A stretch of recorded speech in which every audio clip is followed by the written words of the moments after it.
Okay. Well, welcome everyone to the youth panel of Vision Maker Media. We're thrilled that you're here, and I want to say a big thank you to all of the sponsors of Vision Maker Media that have enabled it to happen over these past few weeks. I was saying earlier, it's a solace of mine to engage with all of the films. So congratulations and thank you.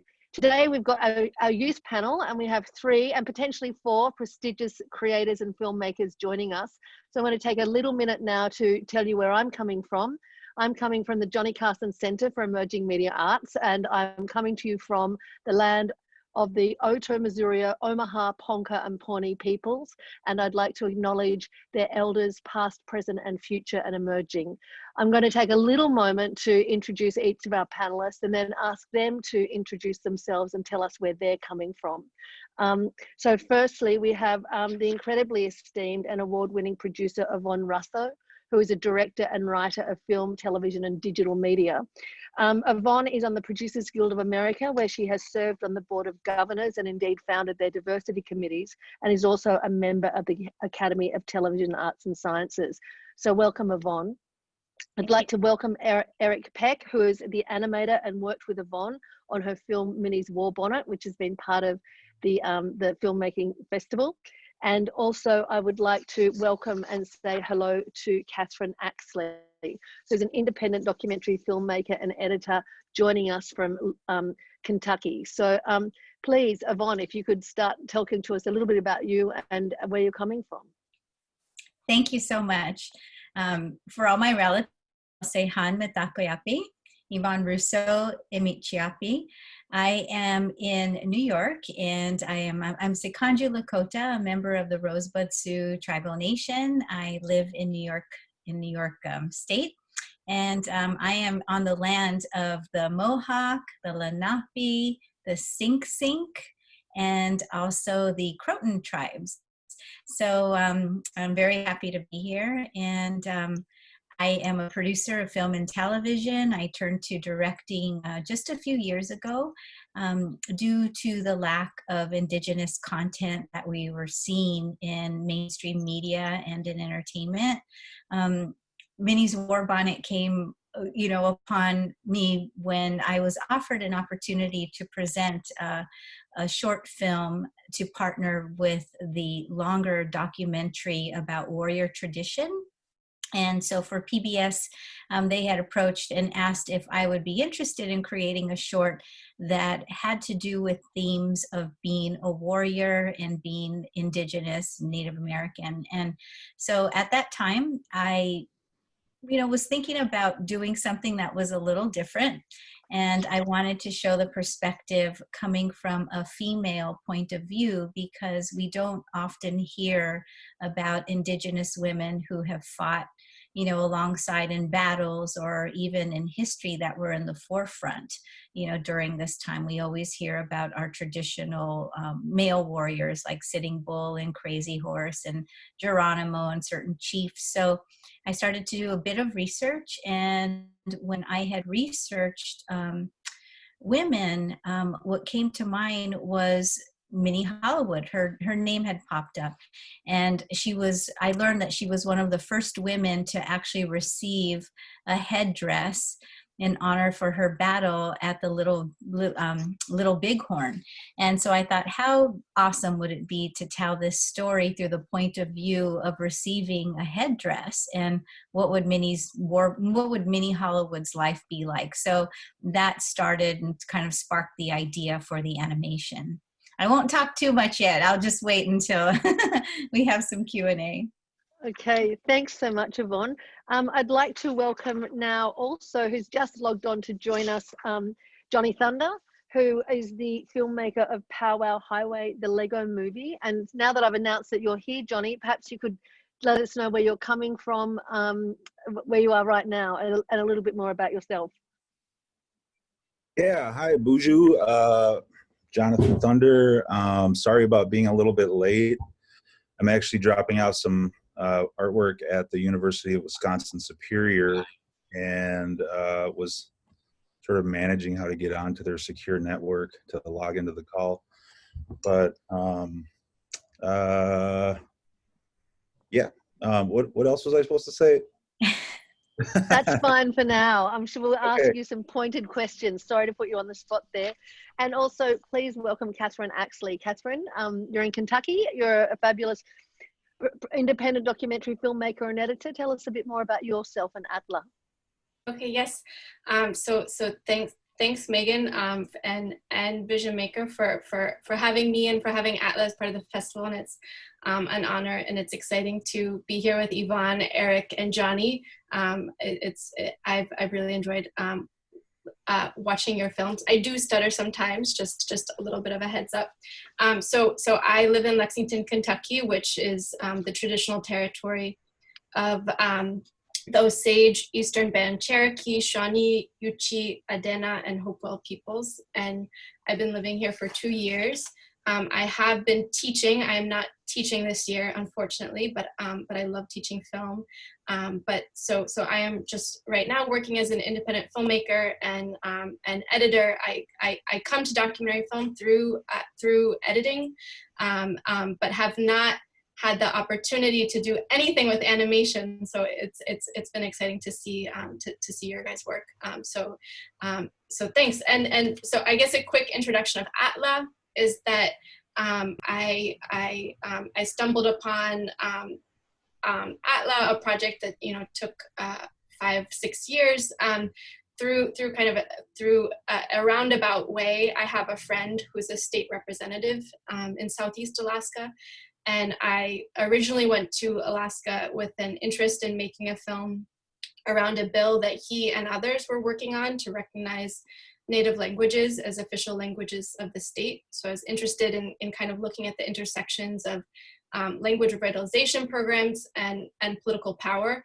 But while in Alaska, I read an article about George Atla, and I had never heard of him before, really knew nothing about dog mushing, but was really intrigued that that this man who was 80 years old at the time had started kind of a new career in introducing dog mushing as a form of cultural revitalization in his community and in other villages around Alaska. So as soon as I read about that, and then I read about his life story, I thought, like, wow, it would be so amazing to see someone who's had this incredible career, who's had this racing career for over 5 decades, start something new with kids. And I was also curious to see how I was curious to see how dog mushing could be kind of a form of that it could kind of have parallels as the programs around language revitalization that I was initially interested in. So that's kind of how it all started. Thank you so much. And now, Eric, I'd like to introduce you and welcome you to the panel. Where are you coming from? Whoa. Sorry. It's okay. Well, thank you. My name is Eric Beck. I'm a now freelance animator in Southern California. I've been working with quite a bit with PBS and First Nations experience for the past few years, trying to just as odd jobs with them. But unfortunately now I'm on my own, and been doing some freelance stuff. And Minnie's War Bonnet last year kind of jumped out of nowhere, caught me by surprise, and I, as Yvonne called me one day saying, hey, do you want to do an animation with me? And I sort of, that sounded awesome, so I jumped at the opportunity, and well, here we are. Fantastic. Well, welcome everyone. Johnny, I'd like to ask you a question, and that was, how did you come to your story? We've heard a little bit about how other people came to theirs, but to Powwow Highway, the Lego movie. Yeah, thanks. That's an interesting and brief story, I guess, depending on who you ask. So I'm going to try to say this right. Project Mezichinagajig, which is an Ojibwe word that means to create things together. is a program out of the Mille Lacs Lake Band of Ojibwe in Minnesota, and they had some funding to bring in some artists to do various workshops with their youth. So I was asked to come in and do a mural, and then I was asked to come back and teach an animation workshop. And there's a lot of different kinds of animation, and I was trying to figure out which one would be the best to work in a group setting, you know, with maybe like a dozen kids all at once. And stop motion animation just seemed to be the answer for that. And it also just happened to be the 30th anniversary of the movie Powell Highway, which I was reminded how an important film that is for me, you know, having seen it when I was 11 years old, and just kind of the experience that I had watching Native folks on TV being portrayed in a good way, kind of an accurate way. When I met, I was just blessed to meet Gary Farmer at a film festival in Duluth that summer. So at the film festival, I bought a copy of Powell Highway, and I was, at the time, I was trying to think of what to do for this animation project. And then that week, you know, I just kind of decided that, hey, maybe we should do a Lego animation version of Powell Highway. That's something that the kiddos could get into, and then I would be able to teach them the kind of the fundamentals of animation at the same time. You know, we wouldn't have to basically invent anything from scratch, and then it would be a teachable moment about the history of Indigenous cinema as well. Well, it sounds like Powwow Highways going to be across all mediums very soon, Yvonne. I note in your bio that you have the rights to it for a TV deal. Is there anything you're allowed to tell us about that? Sure. Well, in looking for content that's Indigenous, you know, basically that tells a story authentically of Indigenous people, I was really looking for something that was known within our community. And then also for studios knowing that they like existing IP. And IP is intellectual property. So I thought, well, let me try and reach the author. The author, David Seals, who wrote the books, Powwow Highway and Sweet Medicine, in which the movie was adapted from, he was still alive, and he was down in New Mexico. So I found him and reached out to him, and we had lots of conversations about this. And I said, look, I so badly want to make this into a TV series. We could have Native writers, Native above the line, Native. I mean, just make it so authentically rich. And he said, okay. He said, but Handmade Films owns it. Handmade Films is a film company out of London. And so I just sent them an email. I just sent them a cold email, just explaining who I was and what I wanted to do, and if they would please reach out and give me a call. Time went by, I would say 6 months later, had not heard anything. And then finally I received an email from the owner of Handmade saying that they were basically they were restructuring Handmade Films. They decided to purchase it, and it's one of their properties that they're really interested in. The owner liked it a lot, so he said, let's have a chat. So long story short, this was, I'm going to say 6 years ago. So it took 6 years to get to this point of actually getting the approvals to produce it, to work on an actual storyline in terms of how we would pitch it, to bring a producing partner on board, and so which we have done now. And now it's actually at Amazon Studios. And so we're in the process of working out and engaging our writers to take the lead and be the showrunners for the project. So it's all in the works. And my goal is that by next year, you know, be wonderful. By next year, we have, you know, at least the pilot that's ready, and can start to take it out 2022. Wow, congratulations. That's fantastic. Thank you. Look, actually, this is a question. I'll just dive right in with creativity in the time of COVID. Like, where it's one, if we had all been in person, you would have all been here in the Johnny Carson Centre, which you can see behind me, not socially distanced like that or wearing a mask, but we're not. We're playing, you know, the Brady Bunch on Zoom. Tell me, how have you all, as deeply creative people and as business people, kept your creativity and profession alive during this time of COVID. Perhaps I could start with you, Catherine. Okay, yeah. I mean, of course, this period has been really challenging. I am grateful that that there are these opportunities to screen films kind of with these online festivals, and it's been really exciting to see Vision Maker do this. So I am excited that the ATLA is still being able to be seen by audiences, and in fact, perhaps more audiences than had we been in person, which is exciting.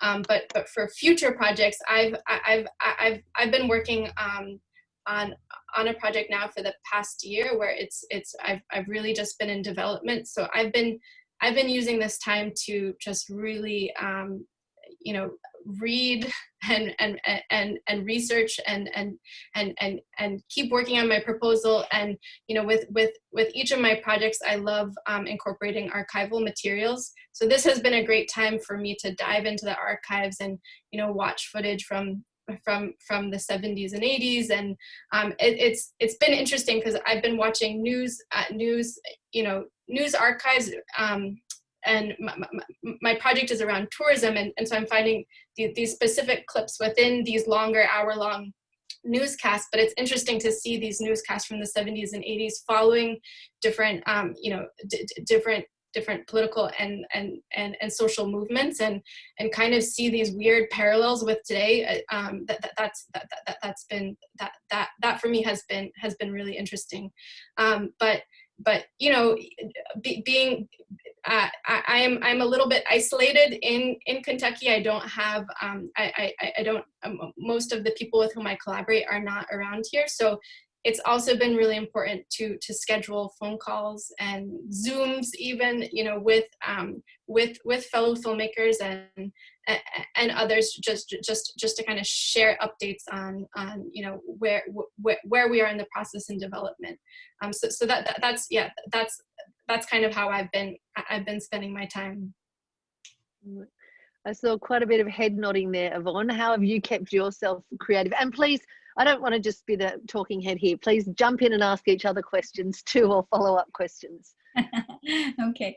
I will echo what Catherine has said. It actually has worked in my favor in some ways, because as a producer and a creative, I don't have just one project.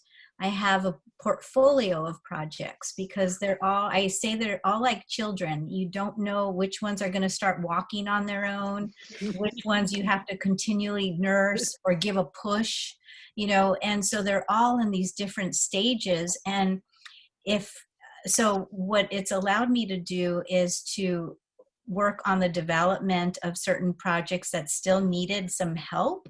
So I was able to have that quiet time to create. Other projects that were finished in the can, we have our editors working on Zoom.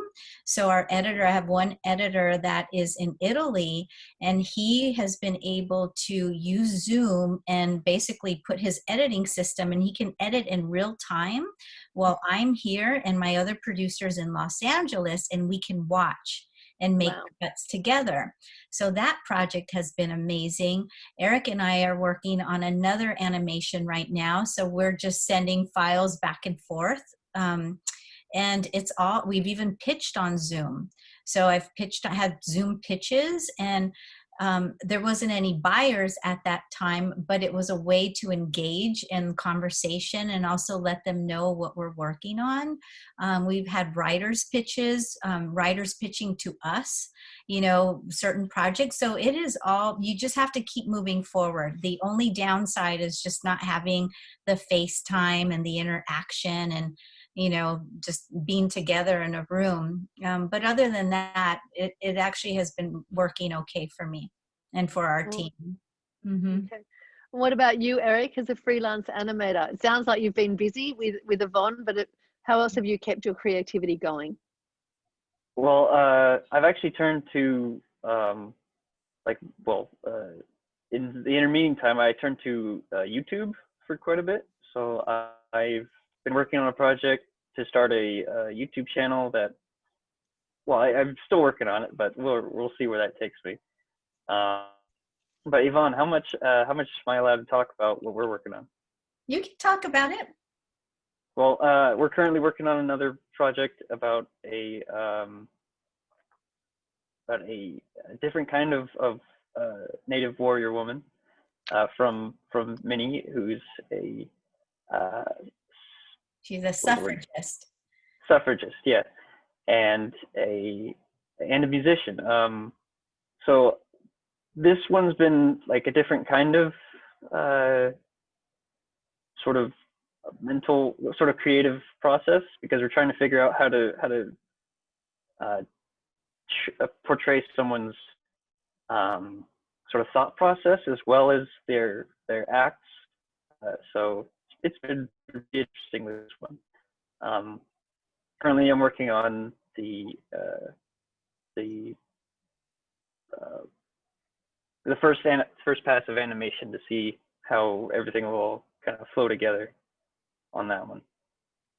And is that also 2D animation? It will be, yes. Okay, great. And Johnny, it sounds like you're not just a multi-hyphenate in terms of audio-visual media, but a multi-hyphenate in terms of artist period. So how have you been keeping your creative juices flowing during this time of isolation?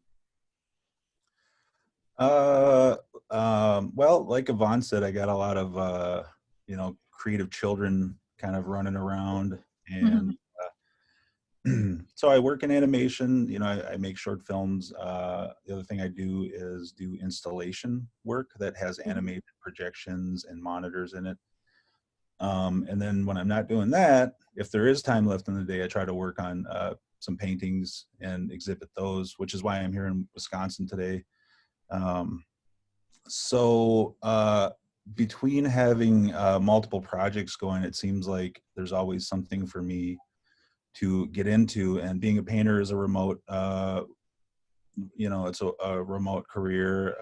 Being in animation, you can work remotely. A lot of times prior to this year, I would work with clients and just hand over animations to them, or collaborators we'd meet via Skype, Zoom, FaceTime, all kinds of things, and get our projects out that way. So this year has impacted me a little bit business-wise, but I think that a lot of the folks that I generally work with and collaborate with throughout the year are creative and adaptive enough to where we kind of picked up the slack pretty quickly.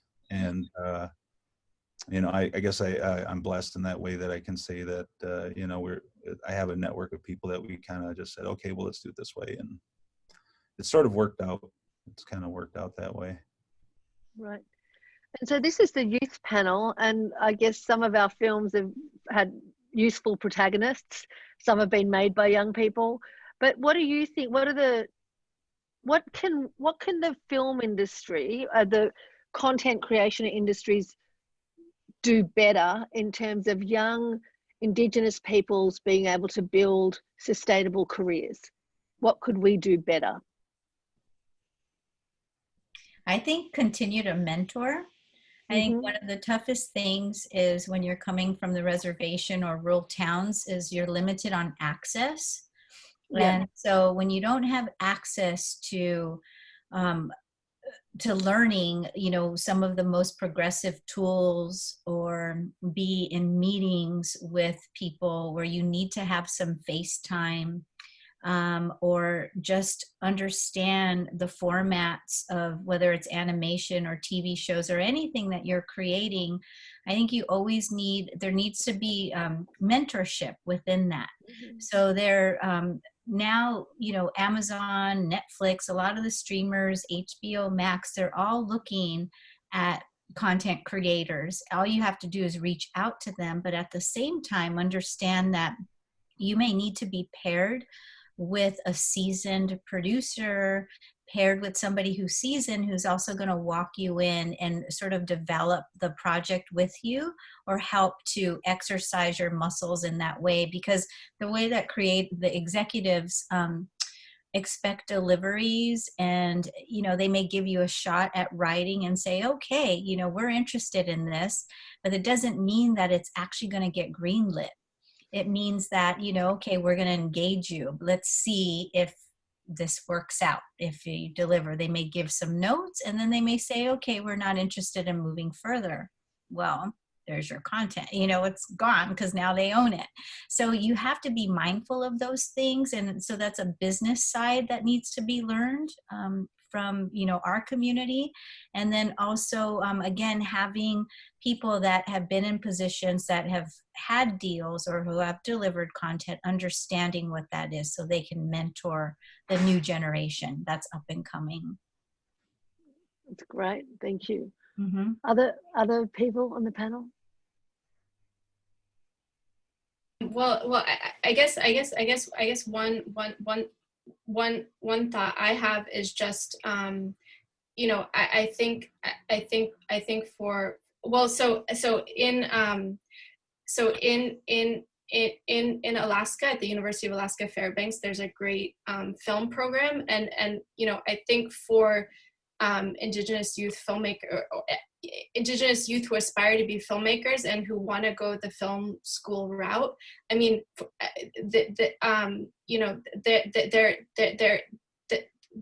there is such a challenge in the cost of these programs that can just, for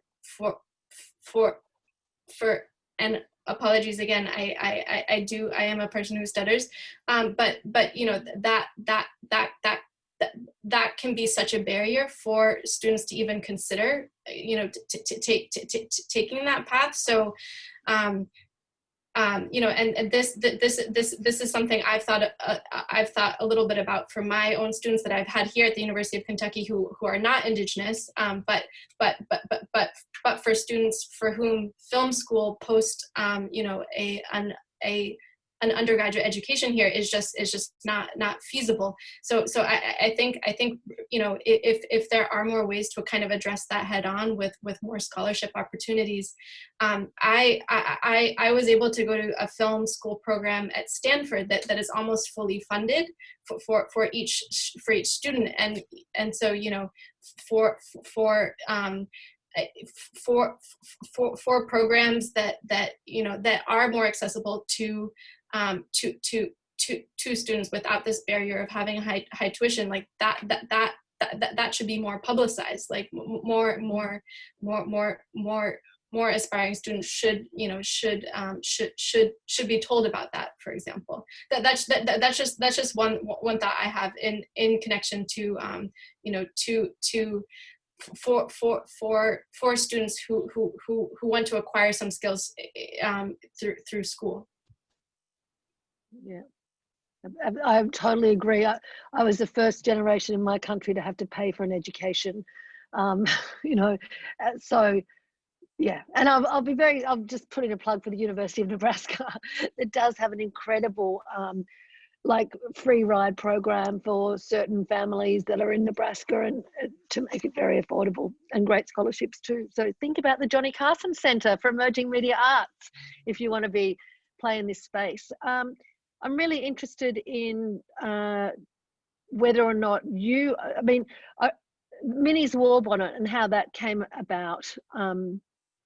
It almost sounds like transmedia in that it's, it was an augmentation to other films about warriors. So another perspective, which I think is interesting, and I love I can't wait to be able to learn about the story of an Indigenous suffragette, because that story is just not told.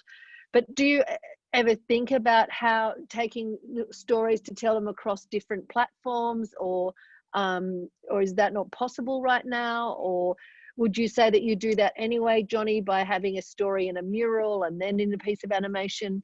How does the notion of transmedia and telling stories across multiple modalities chime with you?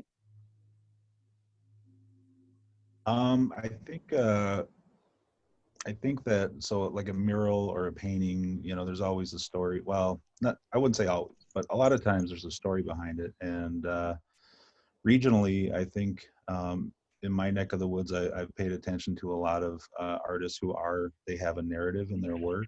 So I guess one could say that it's kind of, you know, an inert form of storytelling. And then for me, you know, I get bored and I want to make it into a film. So that's kind of been sort of the launching point of a couple of the short films that I made, you know, which is easy transition, except for then you have to add, you know, like audio and find somebody to actually like record themselves and do things like that. So yeah, I think it carries over pretty easy as far as the stuff that I'm involved with. Okay. And I'm just going to add a little bit. And for minis, I wanted to tell the story through a different angle, and that being through the headdress. Because in society, we understand that men are the ones who are honored with the headdress, because each eagle feather represents, you know, a coup. It's an honor because they've earned something in battle.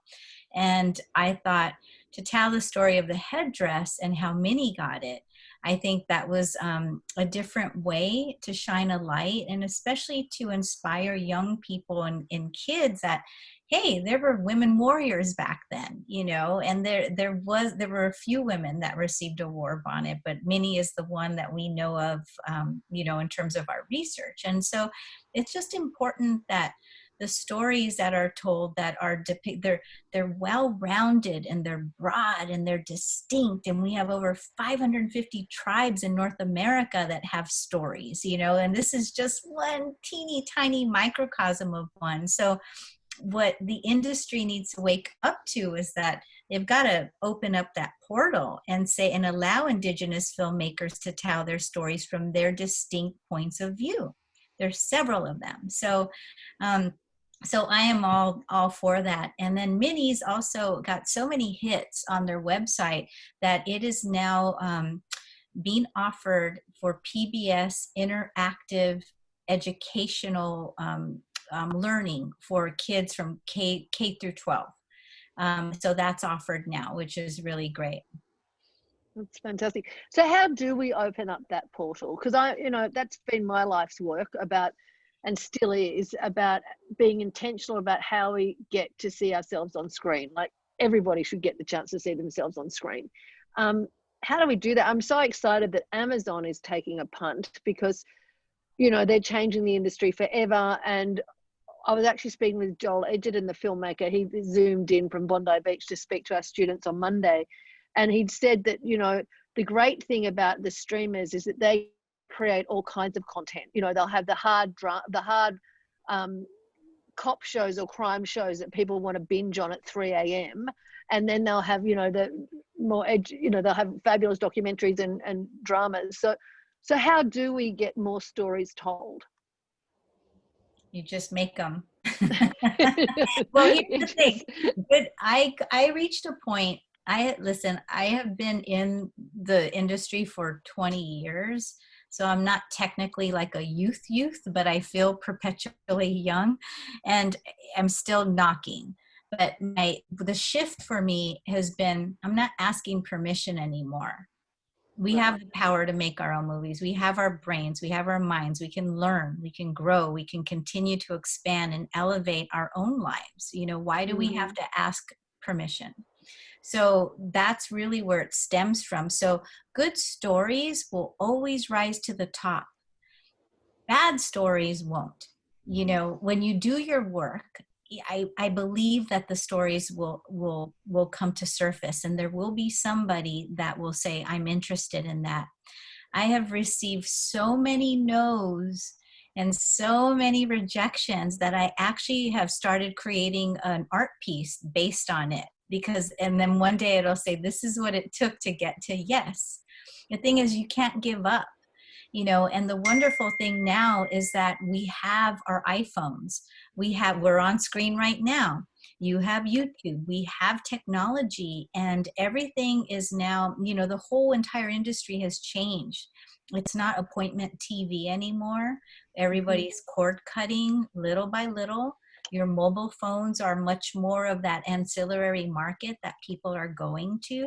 The narratives are changing. So I think the main thing is to just stay on top of the industry and knowing who's doing what and what's happening.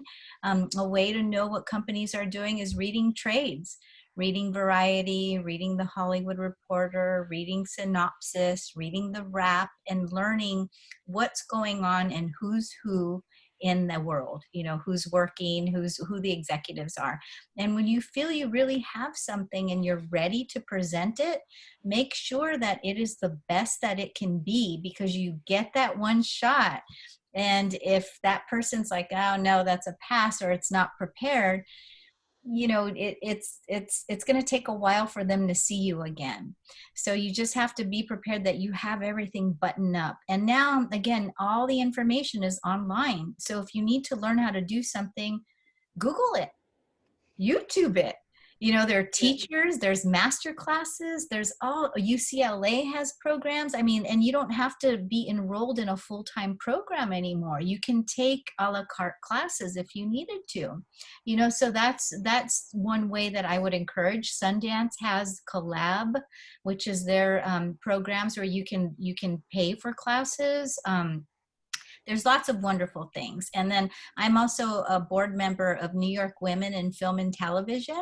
And we also offer, you know, different classes, you know, that we're offering for free. And some you pay, you know, could be $30, you know, and you get an entire class from a seasoned professional. So it's all out there, you know, it's at a person's reach if they want it.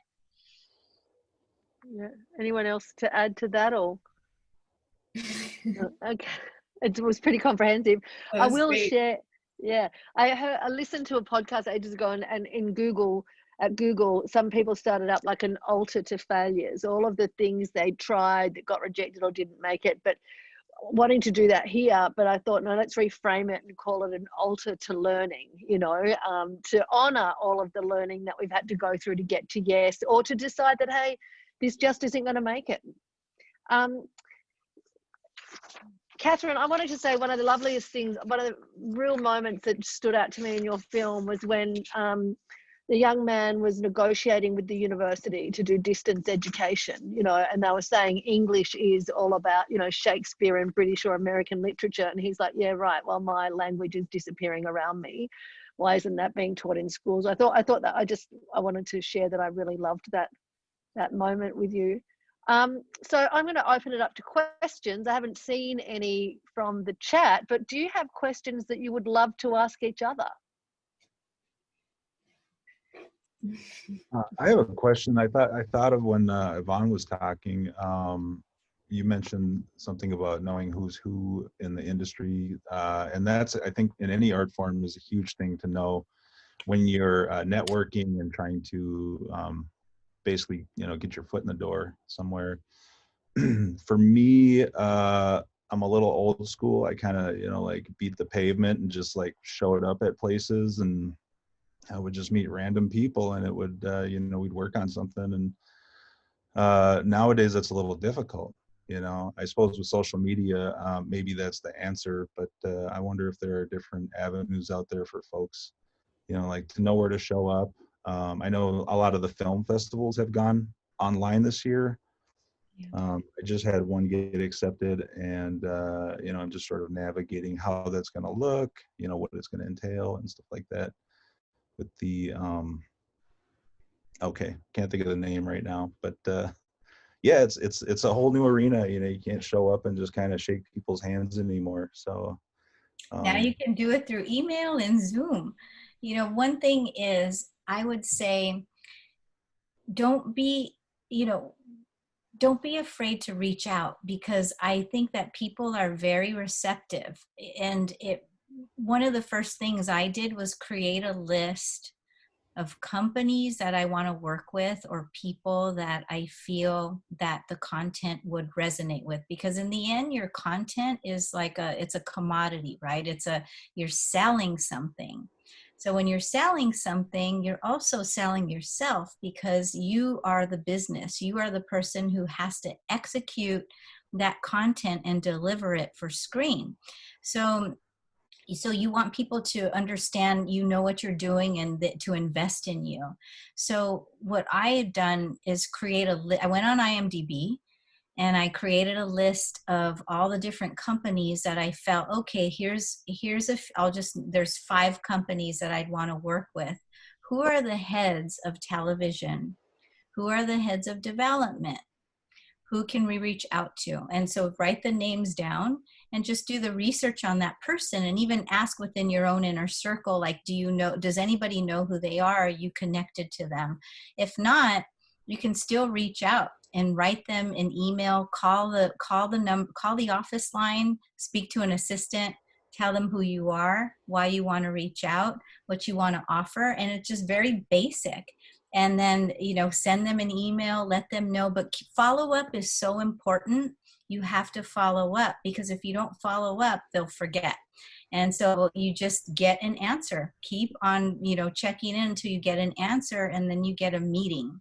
When you get a meeting, you be prepared with what you need in terms of what you're trying to message you're conveying. So doing that work is really important. But now with online, the sky's the limit.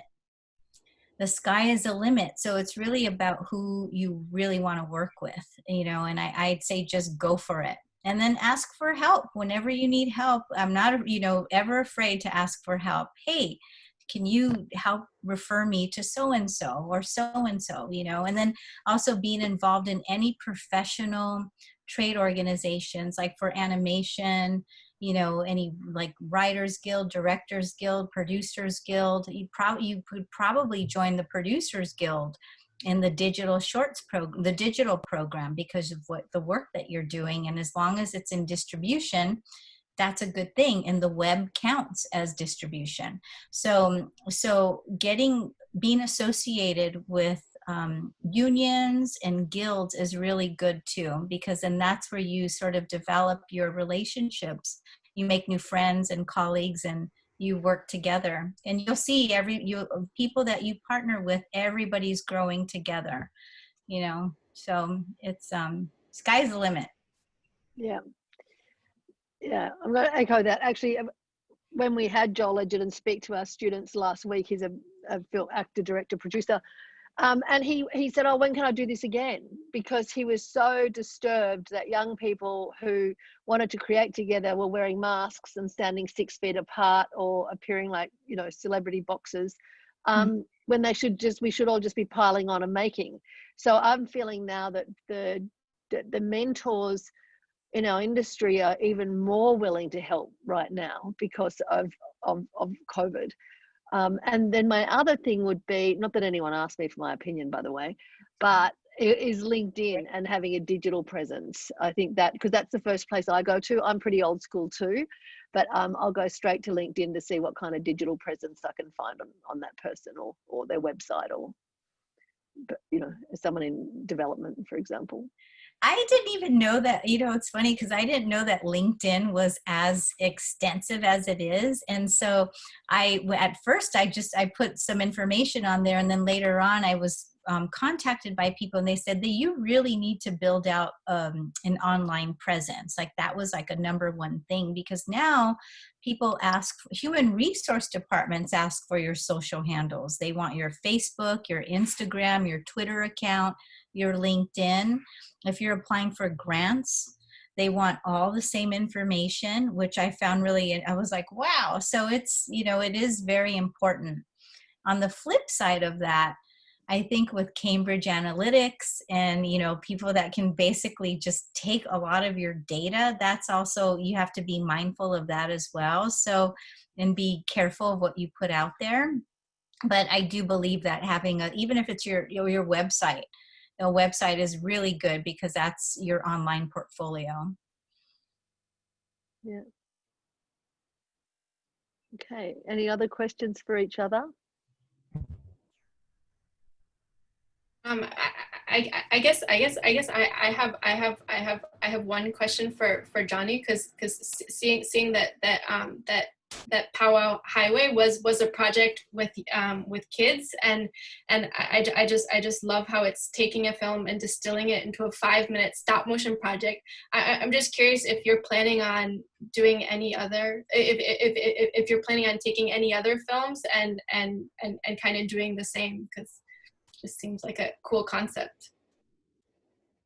I would love to. That short film was, I would say, kind of spur of the moment sort of project, you know, and it just sort of came out of this workshop that I was teaching.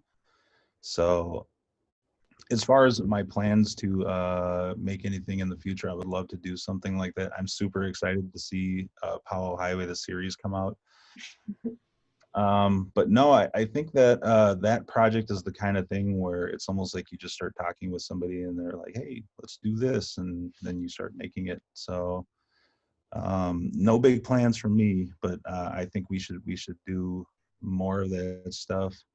Currently, I'm working in a mentorship program as the mentor, to my surprise, that will help me to take a group of artists from, I guess, being centered more in the traditional arts and bring them into the kind of the digital animation world, so that we can create more content like this remotely online, animation style stuff like that. And that is actually right now in the kind of like contract phase. So I'm super excited to see what kind of things can come from that. I actually admittedly am hoping that it will open up like a bunch of avenues for us to make bigger, more elaborate projects together. Like, who knows, you know, who knows what could come from that. I don't know, but I'm excited. So what was the journey then, Johnny, to go from a workshop situation with young people to now distributing or powwow to film festivals? How did that happen? Okay, yeah, well, actually, I'm glad you asked that. That's something I've been thinking about. So Powell High with the Lego movie, I honestly thought that it would only go as far as me making a few DVDs for the kiddos at the workshop, and then I put it on my YouTube channel so that families could find it online and then watch it. And then I think it must have made its way onto Facebook, where it was discovered by Vision Maker Media, and then I got an email saying, "Do you mind if we show this?"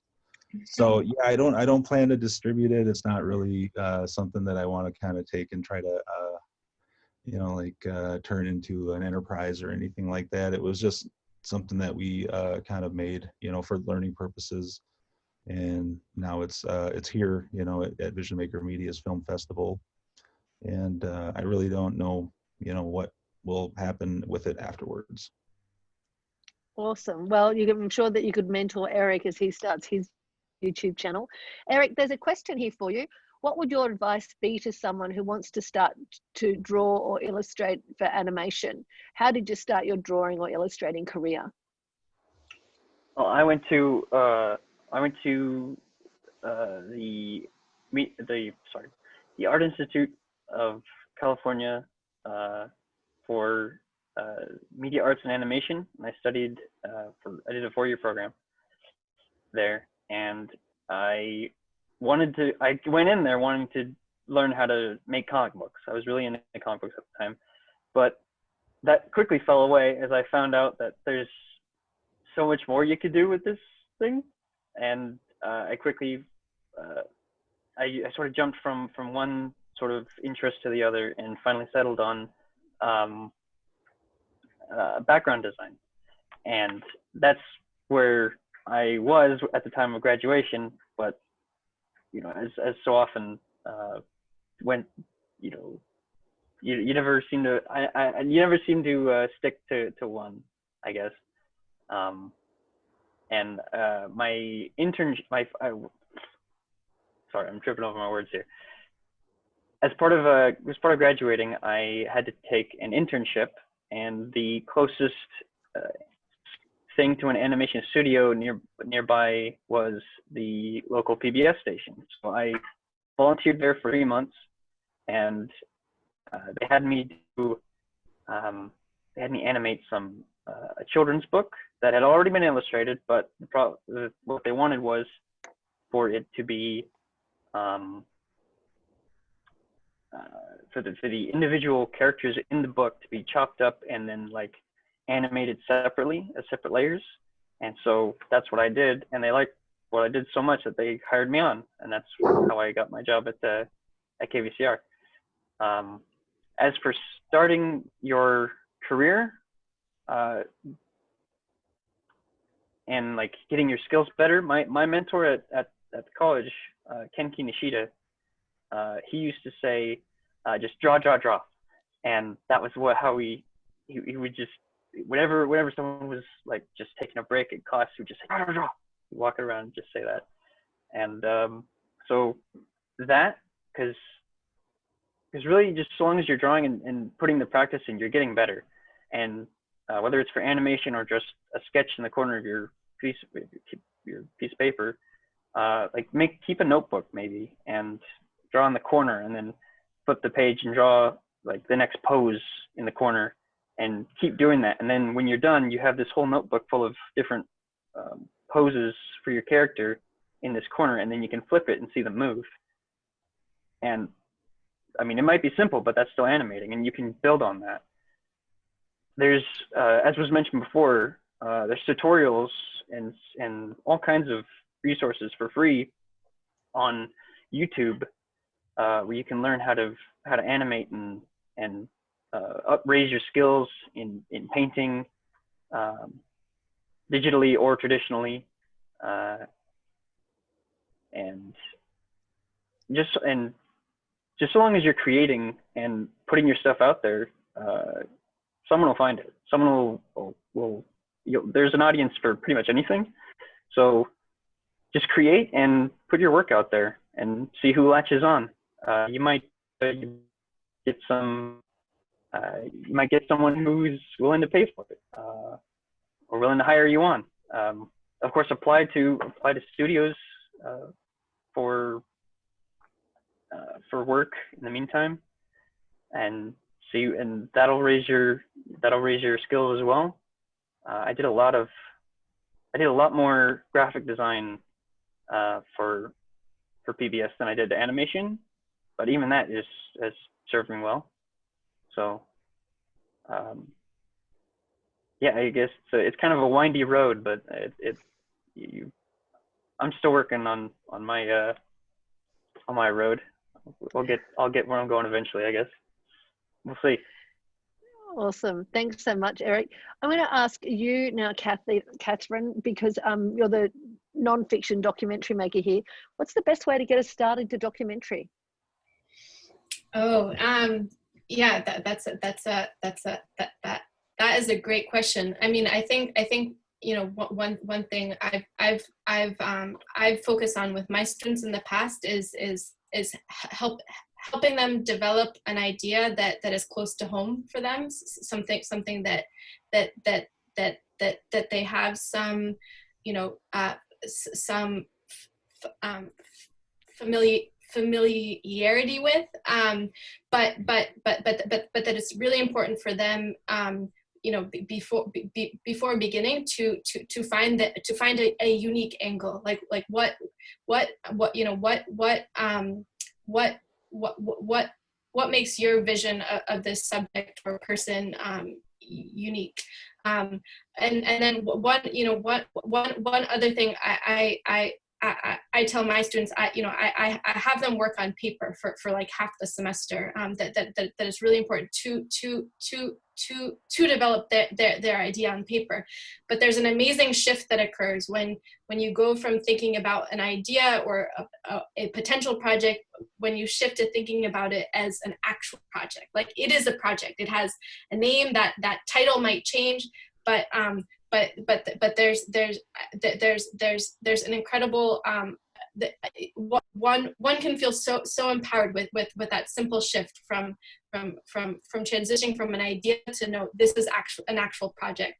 You know, perhaps creating a folder on your computer with that title, and then, you know, when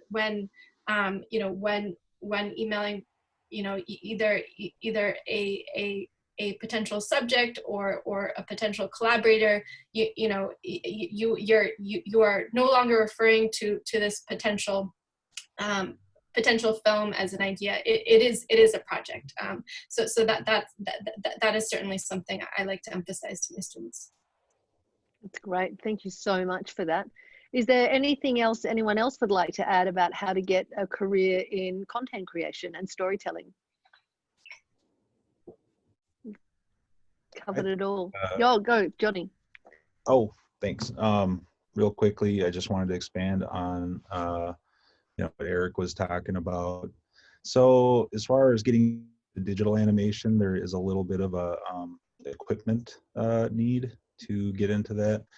And I think that's that can be a hurdle for somebody coming out of college, or maybe just somebody who wants to learn it out of the garage, so to speak, via YouTube or Vimeo or something like that. For me, I think it was just learning how to ask, somebody who had a budget and they want to work on a project, and just say, well, do you have an equipment budget? Do we have a software budget? And back when I started working independently, like a program like Maya was $7,000 a seat. I remember buying a Mac that was used to kind of just like get out of the gate, but quickly kind of built up my toolbox. Nowadays, one seat of Adobe after I'm not trying to plug Adobe, but I'm just saying that it's used. It's like $50 a month for the whole Creative Suite, and that's amazing. And like a really nice 3D package is $100 a month. That's amazing. So if you got a decent budget, you're in business. So those hurdles are less nowadays, but I think that's just something for people coming into the digital animation world to be aware of, is that there's access to it. You can do it, and like Eric said, you can learn anything. If I'm looking at a story and it's like, okay, do I know how to make a unicorn running across a rainbow made of glitter? No, but type in Google, how do you animate a unicorn? Okay, how do you make a rainbow made of glitter? All right, merge the two, done. It's been amazing. Look, I want to thank everyone. We've talked about resilience, creativity, motivation of curiosity, the importance of Indigenous voices, the importance of being relentless to make sure that our stories are told and more stories are unearthed. And I've learned a lot. So I want to say thank you to each of you. And thank you so much for your films. I so enjoyed them. I can't wait to see the next lot, or the next lot of digital installments. So take very good care and stay safe. And thank you to Vision Maker Media. I'm going to now just quickly acknowledge the major festival sponsors that include the Lincoln Journal Star, Woodland Voices Flutes, Lux Centre for the Arts, Native America Calling, National Native News, Indigify, NV1, FNX, First Nations Experience, Net Nebraska's PBS and NPR stations, the Woods Charitable Fund, Humanities Nebraska, the Lincoln Community Foundation, the Lincoln Arts Council, the National Endowment for the Humanities, the Cooper Foundation, the Rice Foundation, the Cherokee National Film Office, and the Corporation for Public Broadcasting. But mostly we want to thank you, the creators, and our audiences. Stay safe. Bye. Bye. Thank you. Thank you. Thank you. Bye. Nice to see everybody.